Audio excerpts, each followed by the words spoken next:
bonsoir à tous, soyez les bienvenus dans ce nouvel épisode spécial de la grande édition de Pépé Soupe. Comme vous le voyez, cher Piment, nous sommes en direct, nous allons débuter cette édition dans un petit instant. Débutons cette édition avec un domaine d'activité pas très connu. Il s'agit du creusage de puits. Guendo Bakari, un puisatier de la cinquantenaire, a tout lâché pour se consacrer exclusivement à ce métier. Ce père de 8 enfants est très connu dans sa région comme creuseur de puits. Cependant, l'accomplissement de ce travail est-il aisé pour lui malgré ses nombreuses années d'expérience? Quels sont les outils qu'il utilise pour travailler? Existe-t-il une période favorable pour creuser un puits? Les réponses dans ce reportage. La période la plus favorable pour creuser un puits, on peut dire c'est la saison sèche.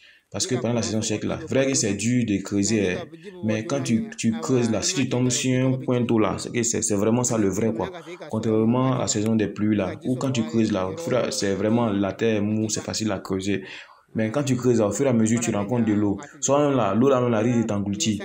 Mais tu vas croire que non, c'est arrivé. Oh, pourtant là, c'est faux. 2 ou 3 jours plus tard là, vent, c'est parti.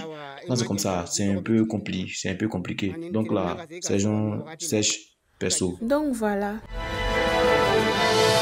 Nous allons maintenant à la rencontre d'un couturier, pas comme les autres dans son atelier. Il a fait le choix de n'employer que des femmes. Comment se justifie un tel choix? Comment se passe sa collaboration entre lui et ses fameux stagiaires? Nos journalistes ont été à Bassawa dans son atelier de couture pour l'interroger. Suivez.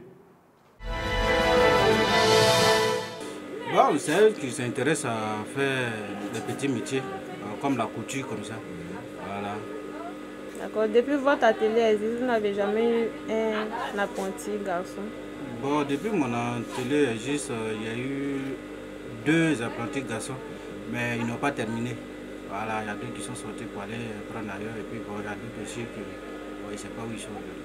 D'accord. Avec les filles, comment ça se passe? Bon, avec les filles, bon, ça se passe bien. Ah, ça se passe bien, elles apprennent.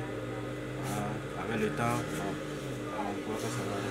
Bon, avec les filles, c'est toujours la même chose. Hein. Voilà. Soyez les bienvenus si vous nous rejoignez dans ce direct de Pépé Soupe.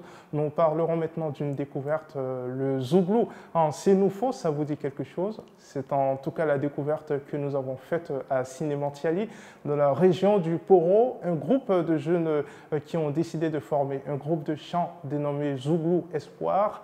Nous avons recueilli pour vous un échantillon de leur travail. Les atalakou, les églémaillots, les kessia. En gros, tout ce que Zouglou fait là, et ils font ça. Mais là, c'est un Sénoufo. Donc il faut voir.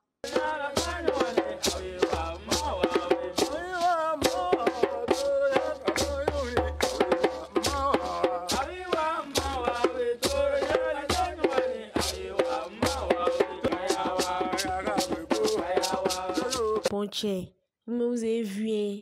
C'est ça qui est ça. Et puis c'est ça qui est là aussi.